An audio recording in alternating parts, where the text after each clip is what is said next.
निर्माता अगर कोई है तो वो है माइकल फेराडे। बहुत ही गरीब परिवार में जन्मे, इनका कोई एजुकेशन नहीं हुआ प्रॉपर तरीके से, पर इनको रुचि पढ़ने में बहुत ज्यादा थी। इनके बारे में एक कहानी कही जाती है कि बुक बाइंडिंग नाम की शॉप में काम करते थे।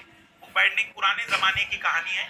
आजकल पैसे ज्यादा है तो लोग किताब फटने पर नई किताब ले आते थे। एक हमारा भी दौर हुआ करता था, जब फिजिक्स की मोटी किताब होती थी तो सबसे पहले हम उसको बाइंडिंग करने के लिए भेजते थे ताकि वो साल भर फटेगी नहीं, जिसमें वो पूरे पन्नों को खोलकर धागे से पूरा प्रॉपर पैक करता था।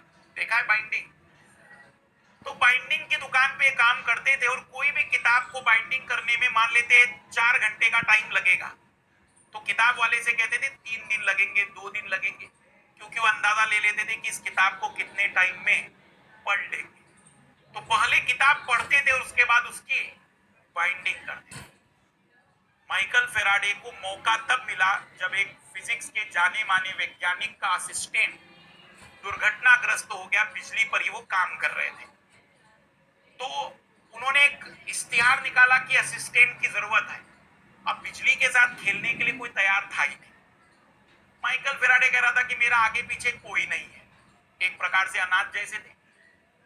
वो गए और वो नौकरी उन्हें मिल गई जो उनके जाने माने उस जमाने के वैज्ञानिक थे, वो भी फिजिक्स के, मुझे अभी नाम नहीं याद आ रहा है। तो उनके अंडर में वो काम कर रहे थे, और उनके अंडर में जब काम कर रहे थे तो उन्होंने उनके गुरु से भी ज्यादा खोज कर डाली।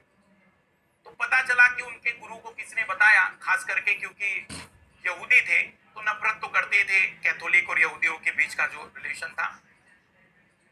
तो फाइनली उनके गुरु के साथ उनका झगड़ा और आरोप लगाए गए कि उन्होंने गुरु की क्या की है, पूरी की पूरी रिसर्च चोरी कर ली।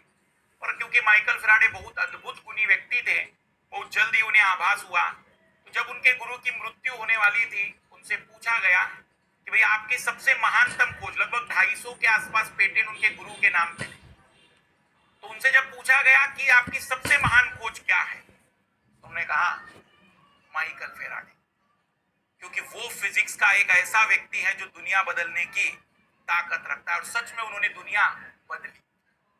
देखना क्या किया था उन्होंने। माइकल फेराडे को जैसे ही पता चला कि बिजली के तार के कारण, विद्युत के कारण चुंबकीय क्षेत्र पैदा होता है, उनके दिमाग में आया कि इसका मतलब चुंबक से भी बिजली पैदा की जा सकती है।